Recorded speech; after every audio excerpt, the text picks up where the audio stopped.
guys, just waiting till everyone joins the Periscope call. Hey everybody, I'm Dr. Cole. We're live here on Periscope, and we'll have this video on demand for everybody on Facebook to watch on replay. So there'll be some comments on this video that you will not see if you're on Facebook that people on Periscope are seeing right now. Thanks for the hearts, everybody on Periscope. And thanks for saying hi from Reno, Nevada. That's cool. Hi, Karen. So we're here in our Functional Medicine Center here in Pittsburgh, Pennsylvania, where we see patients here locally in Pittsburgh, and we do webcam and phone consultations for people around the world. We offer free health evaluation via webcam and phone. Thanks, Jimmy, so much.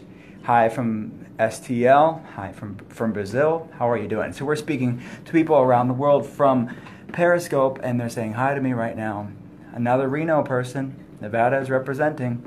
So today we're going to talk about the gut-brain-skin axis. Someone asked me on Periscope recently, just today, to do this video, and I said, from the UK, that's awesome. So someone asked me today on Periscope to ask me to do a video about skin problems, specifically psoriasis, but I'm going to largely do this about autoimmune spectrum skin problems, which anything from psoriasis, eczema, even acne has an autoimmune inflammatory component to it, if not strictly an autoimmune issue. And 80% of our immune system is in our gut, in our microbiome. So, our body consists of 100 trillion bacteria. There are 10 trillion human cells. So you are, and we all are, in effect, 10 times more bacterial than human. Hi from Brazil. And so the reality is we are this sort of sophisticated host for these colony-forming units, these bacterial strains, these microbes of the microbiome. So what do these microbes do? What do these bacterial colonies do? They instruct your genes how to be expressed. They tell your brain and neurotransmitters how to be expressed. They turn off and turn on genetic expressions. They regulate your immune system, they regulate your hormones, they do a lot of stuff. So as Hippocrates, the father of medicine, said thousands of years ago, all disease begins in the gut. Your gut is seen as your second brain. 95% of your serotonin, it's a little creepy. It sounds science fiction, but it actually is science, truth. It's seen as your second brain. 95% of your serotonin is made in your gut and stored in your gut. So the reality is, to have gut health is total health. And again, like I always say, you don't have to have gut symptoms to have gut problems, meaning that a lot of what's good for better hair like yours, someone asked me on Periscope, gut health. I guess we could stick to the topic at hand. I think a lot of our health problems begins with underlying gut issues, and you don't have to have gut symptoms to have gut problems, guys. Many are asymptomatic as far as gut issues, but they have downstream effects throughout the body. They can have brain issues. They can have also, we'll talk about that, how to heal the gut. They also can have downstream skin issues. You have what's called the gut-brain axis, how the gut and brain interact with each other through nerve innervation, mainly the vagus nerve. But also, we have to talk about the gut-brain skin axis and imbalances of bacteria in the gut, and the overgrowths of certain yeast and fungus are linked in the medical literature to flare-ups of the skin, anywhere from acne to psoriasis to eczema to dermatitis. So let's look about this, and let's flip the camera here. So this is a lab for a patient actually in the Midwest here. What's up? See what I did there? I like it. I like it. Okay, people on Periscope are commenting. People on Facebook are not going to see all the fun we're having on Periscope. So we're looking at good bacteria here on the left. So if you guys can see that, 4+ is high levels of good bacteria. 2+ would be cut in half. And NG actually stands for no growth. So this person actually has no growth of 2 different important strains of colonies of bacteria. And because of that, her immune system's out of whack. She has skin issues, she has dermatitis, she has eczema, she has acne flare-ups as a grown adult. And then she has overgrowths of some opportunistic bacteria as some really bad bacteria too. And then she has Candida albicans overgrowth too. So we have, this is just one page of a lab. I'll flip the camera here. This is just one page of a lab where we run for patients across the world. So people in other states across the United States too. We drop ship these labs to New Zealand and Australia. And today I talked to a woman in Holland. We get people this personalized one-on-one care. Normal, everyday people get these labs done to find out what's going on. This lab is from a lab in Chicago called Doctors Data, and we run it, interpret the labs, and then come up with protocols to affect it. It is a stool test. It's not a blood test. It's a stool test. If people are asking, "Hi, Mary Boca, how are you?" So there, it's a 2-day collection. Sometimes we do a 3-day collection. Yes, it is.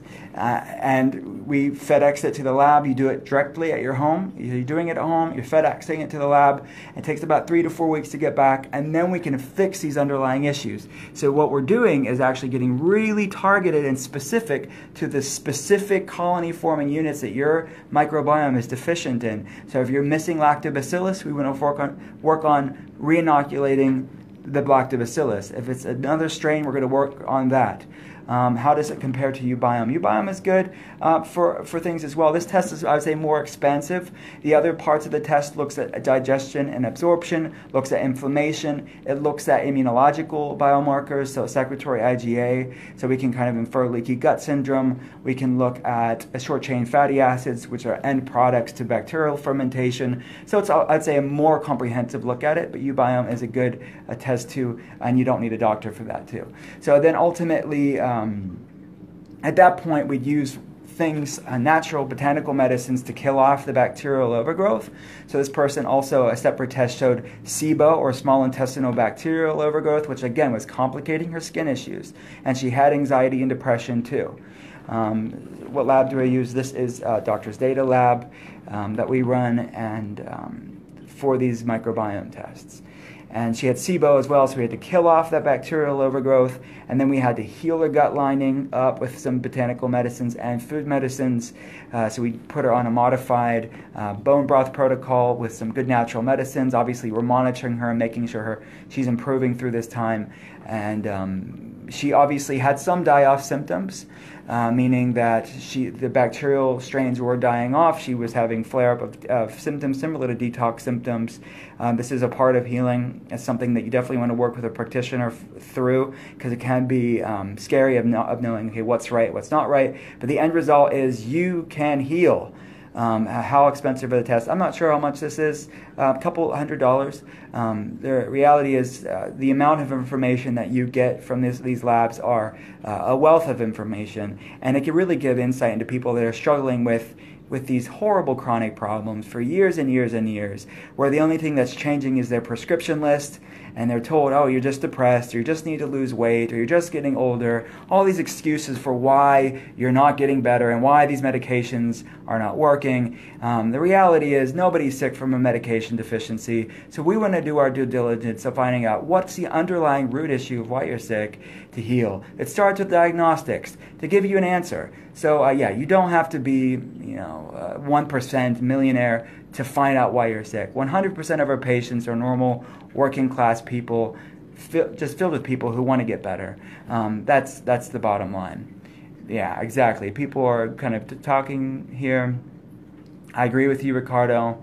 Obviously there's a certain level of it's good as far as sanitation is concerned, but we definitely have gone over sanitized in our society, creating superbugs, and our microbiome is showing that it really is at a deficit for these chronic health problems. So if you have a skin problem, you need to look at the microbiome. It is a huge foundational issue. It should be ruled out at the very least. Someone just saying she took a medication, and then she's asking how long to rebuild good bugs. It could take up to 1 to 2 years for some adults. It really does take time. Obviously, my goal for most of my patients is to say, okay, every month I want you to be better than you were the last month, meaning that I want you to look back in November to say, oh, I'm better than I was in October. And then so, as we build upon that over the next 6 to 12 months, I really want you to people to become out of these issues and deal with their brain issues, to deal with their skin issues, and to deal with their chronic autoimmune issues and hormonal issues. All right, guys. Well, that's it. And yes, it can be. Someone asking, is itchy skin, can it be hormone related? It definitely can be. I'd want to do full diagnostics to see. All right, guys, thanks so much. And we will see you next time on Periscope and Facebook. Bye, guys.